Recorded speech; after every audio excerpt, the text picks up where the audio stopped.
మీ Brahmanaidu. Janasena party 21 స్థానాలతో 2024 ఎన్నికల్లో 100% strike rate సాధించినటువంటి రాజకీయ పార్టీ. అయితే రాష్ట్ర వ్యాప్తంగా క్యాడర్ ఉన్నప్పటికీ కూడా ఇప్పటికీ కొన్ని నియోజకవర్గాల్లో ఆ క్యాడర్ని సమన్వయం చేసుకునేటువంటి లీడర్ లేనటువంటి మాట వాస్తవం. దాదాపు 70 నియోజకవర్గాల్లో జనసేన పార్టీకి బలమైనటువంటి లీడర్లు లేరు అనేటువంటి మాట వాస్తవం. ఎమ్మెల్యే స్థాయి పోటీ చేసేటువంటి లీడర్లు. అయితే వైఎస్ఆర్ కాంగ్రెస్ పార్టీ 11 స్థానాలకు పరిమితం అయిపోయిన తర్వాత ఆ పార్టీలో ఉన్నటువంటి మాజీ ఎమ్మెల్యేలు కానీ అదేవిధంగా నియోజకవర్గ ఇన్ఛార్జీలు కానీ చాలామంది జనసేన వైపు చూస్తున్నట్లయితే స్పష్టంగా తెలుస్తూ ఉంది. అంటే తెలుగుదేశం పార్టీ ఒక్కొక్క నియోజకవర్గంలో 2-3 లీడర్లు ఉన్నటువంటి పరిస్థితి ఉంది, నియోజకవర్గ స్థాయి నాయకులు. కానీ జనసేనకి ఆ పరిస్థితి లేదు కాబట్టి ఇది జనసేనకి చాలా మంచి అవకాశంగా అందరూ కూడా భావిస్తున్న పరిస్థితి. కానీ జనసేన అధినేత మాత్రం కొత్త తరం రాజకీయానికి తెరదీస్తూ ఉన్నారు. ఎవరైతే పార్టీ కష్టకాలంలో ఉన్నప్పుడు ఉన్నటువంటి లీడర్లు ఉన్నారో వారినే నియోజకవర్గ స్థాయి నాయకులుగా తయారు చేయాలని చెప్పేసి ఆయన అయితే నిశ్చయించుకున్నట్టయితే తెలుస్తుంది. ఇప్పటికే అనేక మంది నేతలు జనసేన అధినేతకి కబురు పంపినప్పటికీ కూడా ఆయన దగ్గర నుంచి ఇంకా గ్రీన్ సిగ్నల్ అయితే రాలేదు. సో పార్టీ ఫిరాయింపుదారుల వ్యవహారంలో జనసేన అధినేత చాలా నిక్కచ్చిగా వ్యవహరిస్తున్నారని చెప్పొచ్చు. వ్యక్తిగత ప్రయోజనాలు ఆశించి పార్టీ మారేటువంటి నాయకులకైతే ఖచ్చితంగా జనసేనలో నో ఛాన్స్ అని చెప్పాలి. ఎందుకంటే ఎన్నికల ముందు వరకు కూడా కూటమి నేతలను అనేక ఇబ్బందులకు గురి చేసి ఎన్నికలు ముగిసిన తర్వాత వైకాపా పూర్తి స్థాయి పరాజయంతో మరి అధికార పార్టీ ప్రభుత్వ ఒత్తిళ్లు తట్టుకొని ఏదో ఒక విధంగా ఈ 5 సంవత్సరాలు గెట్టానవుదాం అనుకునేటువంటి వ్యక్తిగత స్వార్థం ఉన్నటువంటి నాయకులకైతే ఖచ్చితంగా జనసేన పార్టీలో ఛాన్స్ లేదని జనసేన అధినేత సిగ్నల్ ఇస్తున్నట్టు తెలుస్తూ ఉంది. అదేవిధంగా చేరికలకు సంప్రదిస్తున్న నేతలపై పార్టీలో లోతుగా సమీక్షలు కూడా జరుగుతూ ఉన్నాయి. అంటే ఎవరైనా రాయబారం పంపిన క్రమంలో ఆ నాయకుడు పాస్ట్ ఏంటి, అతనికి సంబంధించినటువంటి రాజకీయ వ్యవహార శైలి ఎలాంటిది, అతని చరిత్ర ఏంటి, అతని బ్యాక్గ్రౌండ్ ఏంటి, ప్రజల్లో అతనికి ఉన్నటువంటి ఒక పాజిటివ్ కోణం ఏమన్నా ఉందా, ప్రజల్లో ఉన్నటువంటి ఆదరణ ఏ మేరకు ఉంది అనే అంశాలు లోతుగా సమీక్షించిన తర్వాత మాత్రమే నిర్ణయం తీసుకునేటువంటి పరిస్థితులు అయితే స్పష్టంగా కనపడతామని. ఏది ఏమైనప్పటికీ కూడా వైకాపాని నిర్వీర్యం చేసి జనసేనలోకి అందరినీ పార్టీకి సంబంధించిన క్యాడర్ని తీసుకుందామనే ఆలోచన అయితే జనసేన అధినేతకి లేనట్లయితే చాలా స్పష్టంగా కనపడతా ఉంది. ఎవరైతే పార్టీ కష్టకాలంలో ఉన్నప్పుడు కష్టపడ్డారో ద్వితీయ తృతీయ శ్రేణి నాయకులు వాళ్ళనే జనసేన పార్టీలో నియోజకవర్గ స్థాయి నాయకులుగా చేయడానికి జనసేన అధినేత నిశ్చయించుకున్నట్టయితే తెలుస్తూ ఉంది. అయితే పవన్ ఓకే అంటే మాత్రం పార్టీ మారడానికి వైసీపీ నుంచి క్యూ లైన్లో గతంలో పోటీ చేసినటువంటి 2024 ఎన్నికల్లో పోటీ చేసిన అభ్యర్థులు ఉన్నటువంటి మాట అయితే వాస్తవం. సో ఏదేమైనప్పటికీ కూడా జనసేన పార్టీలో క్లారిటీ రావాలంటే ఖచ్చితంగా చేరికల మీద కొంత వెయిట్ చేయాల్సినటువంటి అవసరం ఉంటుంది. పవన్ సరికొత్త రాజకీయం అనే అంశాన్ని చర్చిద్దాం. ఇదే వాళ్ళ హాట్ టాపిక్. ఆ టాపిక్లో మనతో పాల్గొనడం కోసం తాతంశెట్టి నాగేంద్ర గారు జనసేన పార్టీ రాష్ట్ర నాయకులు మనతోటి జూమ్ కాల్ అందుబాటులో ఉన్నారు. అదేవిధంగా కృష్ణాంజలి గారు రాజకీయ విశ్లేషకులు మనతో జూమ్ కాల్ అందుబాటులో ఉన్నారు. అదేవిధంగా సింగళూరు వెంకటేష్ గారు రాజకీయ విశ్లేషకులు, సుప్రీంకోర్టు అడ్వకేట్ మరికొద్దిసేపట్లో మనతోటి జూమ్ కాల్లో జాయిన్ అవుతారు. రైట్, ముందుగా తాతంశెట్టి నాగేంద్ర గారితో మాట్లాడదాం. నాగేంద్ర గారు గుడ్ మార్నింగ్ అండి. బ్రహ్మనాయుడు గారు గుడ్ మార్నింగ్ సార్. సో పార్టీలో జనసేన పార్టీలో రాష్ట్ర వ్యాప్తంగా క్యాడర్ ఉన్నప్పుడు కూడా కొన్ని నియోజకవర్గాల క్యాడర్ని సమన్వయం చేసుకునేటువంటి లీడర్లు లేనటువంటి పరిస్థితి. సో ఇప్పుడు వైఎస్ఆర్ కాంగ్రెస్ పార్టీ నుంచి జనసేనలో చేరటానికి క్యూలో ఉన్నటువంటి నాయకుల్ని ఎందుకు వారి గ్రీన్ సిగ్నల్ ఇవ్వటం లేదు? బ్రహ్మనాయుడు గారు, ముందుగా మీకు మీ ద్వారా ప్రైమ్ నైన్ వీక్షకులకు, ప్యానెల్లో ఉన్నటువంటి పెద్దలు కృష్ణాంజనేయులు సార్ గారికి, మన సింగళూరు సోదరుకి అందరికి కూడా గుడ్ మార్నింగ్ సార్. సార్, ఇప్పుడు మీరే ఇంట్రోలో వైసీపీని నిర్వీర్యం చేసి మనం నిర్వీర్యం చేయడం ఎందుకు సార్? వాళ్ళే నిర్వీర్యం చేశారు. ఒకరు చేయాల్సిన అవసరం లేదు. దానికి చాలా మంది ఉన్నారు. వైసీపీ పార్టీలో ఒక నిఘంటువు ఎన్ని పేర్లు వస్తే అన్ని పేర్లు రాయొచ్చు. నిర్వీర్యం అవడానికి కారణాలు అని రాస్తే, మరి ముఖ్యంగా మా కృష్ణాంజనేయ లాంటి రచయితలు రాస్తే కోపల్లో అయిన పాయింట్లు దొరుకుతాయి, ఎందుకు నిర్వీర్యమైంది అని. అధ్యక్షుడి నుంచి సామాన్య కార్యకర్త వరకు వాళ్ళు చేసినటువంటి తర్వాత ఇప్పుడు పార్టీ సార్, జనసేన పార్టీ అనేది వాస్తవంగా చెప్తున్నాను, నేను కూడా ఆ పార్టీ, మేము జనసేన పార్టీని ఒక రాజకీయ పార్టీగా ఎప్పుడు చూడలేదు సార్. రాష్ట్రంలో ఉన్న జన సైనికులు కానీ నేను కానీ మా అధ్యక్షుడి నుంచి నిన్న అంటే ఇప్పుడు ఈ సెకండ్ లో ఇప్పుడు మాది మెంబర్షిప్ డ్రైవ్ జరుగుతుంది. ఈ సెకండ్ లో మా పార్టీ ఆ సిద్ధాంతాలు వీటిని నచ్చి, అంటే కులాలకు మతాలకు అతీతంగా అనే ఈ సిద్ధాంతాలు నచ్చి సభ్యత్వం తీసుకునే వ్యక్తి వరకు మా కుటుంబ సభ్యుడే సార్. అంటే మేము జనసేన పార్టీని ఒక కుటుంబం లాగా చూస్తాం.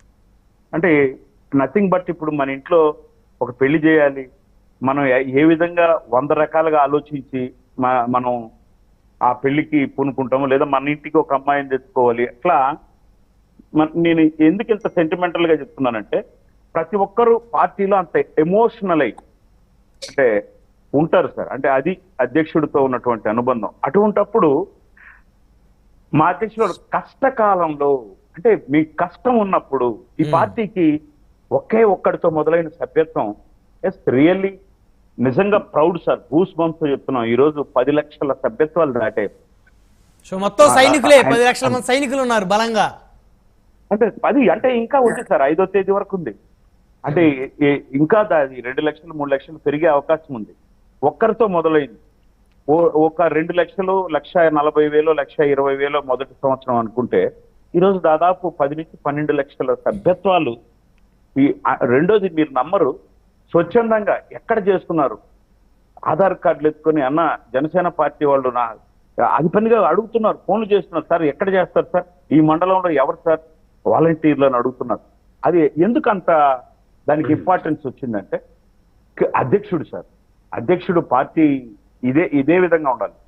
మనం నష్టపోయినా, మనకి ఇక్కడ కొంచెం నష్టం జరిగినా మన మన మూలాలను మనం తగ్గించుకొని రాజకీయం చేయకూడదు. ఇదన్నమాట. అంటే ఏదైతే నేను ఎమోషనల్ గా ఫ్యామిలీతో పోల్చినాను అది. రెండోది, ఈ కష్టకాలంలో పార్టీకి అండగా నిలబడినటువంటి వ్యక్తిని మనం దగ్గర తీయకపోతే రేపు పొద్దున్నే అన్ని పార్టీలాగే ఇది ఇంతే అనే అవకాశం ఉందనేది మా నాయకుడు నమ్ముతాడు. తర్వాత చేరికలపై లోతుగా అధ్యయనం మేము కూడా పొలిటీషియన్సే సార్. ఇప్పుడు మీకేం చెప్తున్నా అంటే అక్కడ ఉన్న వాళ్ళు మన సార్ కానీ 161 సీట్లు వచ్చాయి మాకు. గతంలో 64 సీట్లు వచ్చాయి. 151 సీట్లని తొడలు కొట్టి మీరు అసలు ఎందుకు పనికొచ్చారు సింగిల్ అని అర్చిన వాళ్ళందరూ కూడా నేను ఎందుకు చెప్తున్నా అంటే ఇది నేను విమర్శ కాదు. ఆ సంఖ్య వచ్చిన వాళ్ళు ఆంధ్రప్రదేశ్ ప్రజలే, ఈ సంఖ్యని ఇచ్చిన వాళ్ళు ఆంధ్రప్రదేశ్ ప్రజలే. తమిళనాడు, కర్ణాటక నుంచి వచ్చి ఓటేరు. కాకపోతే మీకు ఇచ్చిన దాన్ని మీరు ఇది నిరూపించుకున్నారంటే ఆ ప్రజల్లో మార్పు తీసుకొచ్చి ఇది అని ఒక నిబద్ధతను తీసుకొచ్చిన వాళ్ళల్లో ప్రప్రథముడు మా నాయకుడు పవన్ కళ్యాణ్ గారు సార్. కాబట్టి మేము ఎందుకు రానిచ్చుకోము, వైసీపీ నుంచి వస్తే వద్దు ఇది కాదన్నమాట. ఎస్, రావాలి, లోతుగా అధ్యయనం చేద్దాం. మీరు మీ స్వార్థ ప్రయోజనాలకో, మీ సొంత ప్రయోజనాలకో, మీకు టీడీపీ మీద ఉన్న కసికో, బీజేపీ మీద ఉన్న కసికో జనసేనకు వచ్చి దాని దరిమిల ఇది వేదికగా ఉపయోగించి వాళ్ళ మీద కక్ష తీర్చుకుంటాము అంటే అటువంటి కక్షాపూరిత రాజకీయాలకు మేము దూరం, మా నాయకుడు దూరం. ఎందుకంటే మా నాయకుడు ఒకే స్టేట్మెంట్ ఇచ్చాడు, అసలు జగన్మోహన్ రెడ్డే మాకు శత్రువు కాదు. మేము పార్టీ సిద్ధాంత పరంగా ఆయనతో పోరాడాం, అంతేగాని మనం శత్రువుగా చూడొద్దు. ప్రత్యర్థి మాత్రమే అంతే అయిపోయింది. కాబట్టి ఇప్పుడు మనం ఏం చేయాలి, ప్రజలకు మనం చేరువవుతూ ప్రజల సమస్యల మీద దృష్టి పెట్టండి. వాళ్ళు మాట్లాడుతూ ఉంటారు ఇదన్నమాట. కాబట్టి ఇప్పుడు వాళ్ళు రావాలి అంటే లోతుగా అధ్యయనం మీకు మా కార్యకర్తలు వీళ్ళు, మా కార్యకర్తలు చేసే పనులు ఇవి, మా పార్టీ సిద్ధాంతాలు ఇవి, వీటన్నిటిని నచ్చి కొంచెం పేషెన్సీగా కొంచెం ప్రజలతో ఓపికగా మమేకమైపోతే వీ వెల్కమ్. అది కొంచెం టైం పడుతుంది. అందుకేనా కిలార్ రోసయ్య గారి చేత రాజీనామా చేయించి ఆయన అలా ఉంచారు మెల్లగా తీసుకుందామని. అంటే నేను కిలార్ రోసయ్య గారు రాజీనామా చేశారా ఇంకోరా అనేది అట్లా ఇప్పుడు అట్లా ఎత్తుకుంటే నేను 100 ఎగ్జాంపుల్ చెప్పాలి. గెలిచిన వాళ్ళని సైతం నువ్వు వచ్చి వైసీపీ అంటే నాకు విపరీతం. జగన్మోహన్ రెడ్డి అడుగేస్తా ఉంటే అబ్బా ఇది అడుకో వెళ్ళిపోతుందని చేరిన వాళ్ళ పరిస్థితి ఏంటి సార్?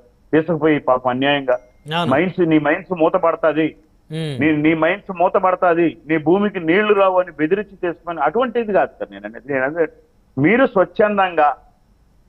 స్వచ్ఛందంగా మా పార్టీలోకి రావాలంటే మా పార్టీ నామ్స్ ఇవి, మా పార్టీ సిద్ధాంతాలు ఇవి, మా అధ్యక్షుడి ఆశయం ఇది.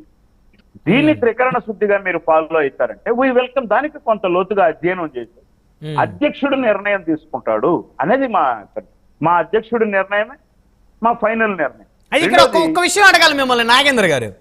మీరు సీనియర్ మెగా అభిమాని, ప్రజారాజ్యం పార్టీ దగ్గర నుంచి కూడా మెగా కుటుంబంతో రాజకీయంగా ట్రావెల్ చేశారు.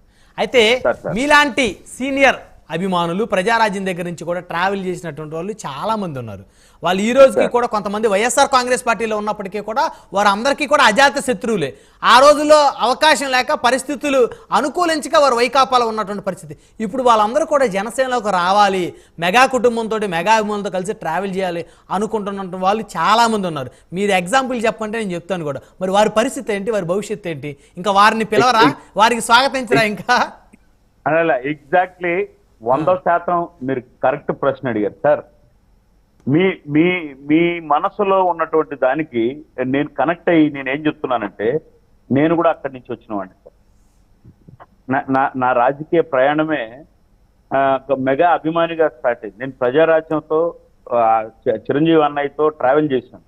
నేను పవన్ కళ్యాణ్ గారితో యువరాజ్యం దాంట్లో ట్రావెల్ చేశాను. నేను టూర్ కోఆర్డినేటర్ గా ఉన్నాను రాయలసీమ కడప జిల్లా ఇద్దరికి.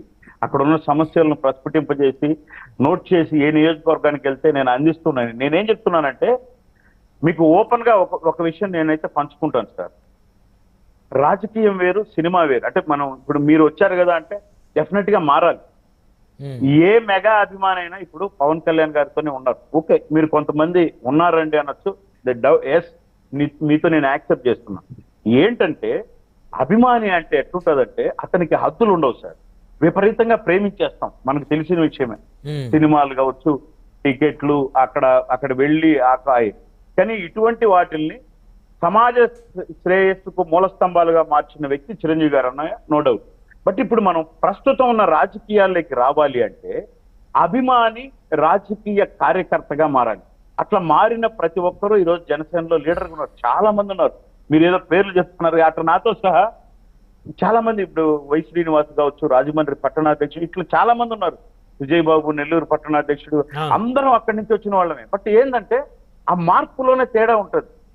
నేను ఇప్పుడు అభిమాని ఏం చేస్తాడు, తన ఇంట్లో ఓట్లు వేపిస్తాడు, తన చుట్టుపక్కల వాళ్లకు, తన స్నేహితులకు, తన నాయకుడి గురించి, తన ప్రేమించే హీరో గురించి గొప్పగా చెప్పి ఓట్లు వేపిస్తాడు. బట్ ఏంటంటే సరిపోవడంలే. అభిమాని రాజకీయ కార్యకర్తగా మారాలి. సరే, ఏంది రాజకీయ కార్యకర్త చేస్తాడు అంటే తన ఇంట్లో, తన వీధిలో, తన ఊర్లో వేయడంతో పాటు అడ్డంగా, అక్రమంగా, అన్యాయంగా రిగ్గింగ్ చేసేటువంటి ఓట్లను కూడా అడ్డుకోవడానికి కార్యకర్త కూర్చుంటాడు. అట్లా కూర్చోబట్టే జయాపజయాలను జయిస్తారు వాళ్ళే. అటువంటిగా ట్రాన్స్ఫార్మ్ కమ్మంటున్నా నేను. అట్లా ట్రాన్స్ఫార్మ్ అయిన ప్రతి ఒక్కరికి కంపల్సరీ రాజకీయంలో పొజిషన్ ఉంటుంది సార్. అంటే నేను తప్పుగా చెప్పడం కాదు. అంటే అట్లా ట్రాన్స్ఫార్మ్ అవ్వడంలోనే వాళ్ళు కొంత ఇన్సెక్యూరిటీ ఫీలింగ్ తో ఉంటారు. అంటే మనం ఎప్పటి నుంచి ఉన్నాము, మనకు ఎందుకు తీసుకోలేదు అని. తీసుకోవడానికి పవన్ కళ్యాణ్ గారికి ఏ అభ్యంతరం లేదు, వీళ్ళకి ఏ అభ్యంతరం లేదు. మనమే మన యొక్క రాజకీయ, అంటే మనం ఆ రంగంలో నుంచి ఈ రంగంలోకి వచ్చినప్పుడు దీనికి మనం ట్రాన్స్ఫార్మ్ అయిపోవాలి ఆటోమేటిక్ గా. ఇక్కడ ప్రజలతో మమేకమైపోవాలి. 24 గంటలు ప్రజా సమస్యల మీద ఉండాలి. ఇక్కడ ఇటువంటి రాజకీయ కార్యకర్తగా ఉండాలి. మన మీద వచ్చినటువంటి అవినీతి ఆరోపణలు కావచ్చు, లేదంటే అక్రమంగా మీరు ఇలా చేస్తున్నారు అంటే దానికి సబ్జెక్టు చేకూర్చి వాస్తవాలను ప్రజలకు వివరించేటటువంటి నాలెడ్జిని పెంచుకోవాలి. వాస్తవాలను ప్రూఫ్స్ తో సహా చూపించగలగాలి. ఇన్ని పనులుగా నువ్వు చేంజ్ అయినప్పుడు ఆటోమేటిక్ గా నువ్వు కార్యకర్త. నువ్వేం చేయాలి, నీ ఇంట్లో స్టార్ట్ అయ్యి నీ వీధిలో నువ్వు ఇలా పనిచేస్తే ఆటోమేటిక్ గా అధ్యక్షుడు తెలుస్తుంది. అధ్యక్షుడు వారికి అంత పెద్ద నెట్వర్క్ ఉంది, ఇది నమ్మాలి. అది సార్. మళ్ళీ వస్తాను సార్ మీ దగ్గరికి. మనతోటి కృష్ణాయని గారు ఉన్నారు, రాజకీయ విశ్లేషకులు. కృష్ణాయని గారు, గుడ్ మార్నింగ్ అండి. గుడ్ మార్నింగ్ అండి. Good morning.